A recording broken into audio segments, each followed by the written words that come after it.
সরকার ২০২৩-২৪ অর্থবছরে করদাতাদের আয়ের ওপর বাড়তি যে কর আরোপের প্রস্তাব দিয়েছিল তা থেকে পিছিয়ে আসার পরিকল্পনা করেছে।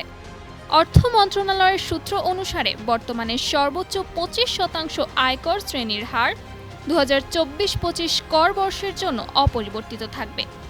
এটি ২০২৫-২৬ কর বর্ষ থেকে শুরু করে বাড়িয়ে ৩০% করা হতে পারে।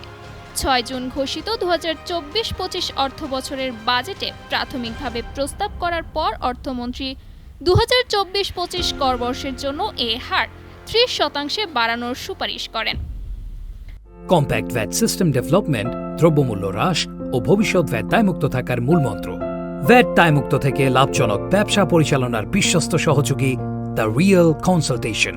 স্বচ্ছ ভ্যাট আইনে দক্ষ ন্যায্য ভ্যাট প্রদানে।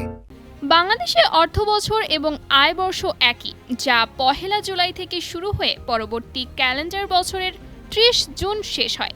তবে করের জন্য এ সময়ের মধ্যে অর্জিত আয় পরবর্তী অর্থবছরে মূল্যায়ন করা হয়। কর সংক্রান্ত আরেকটি বিষয়ে জাতীয় রাজস্ব বোর্ড ট্যাক্স রিটার্নে আগের বছরের তুলনায় ১৫% পর্যন্ত বেশি আয় দেখানো হলে ট্যাক্স ফাইল অডিট না করার সিদ্ধান্ত নিয়েছে।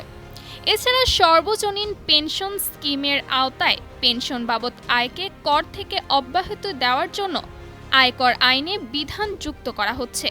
৩.৫ লাখ টাকার করমুক্ত আয়সীমার পর থেকে করের বিভিন্ন হার শুরু হয়।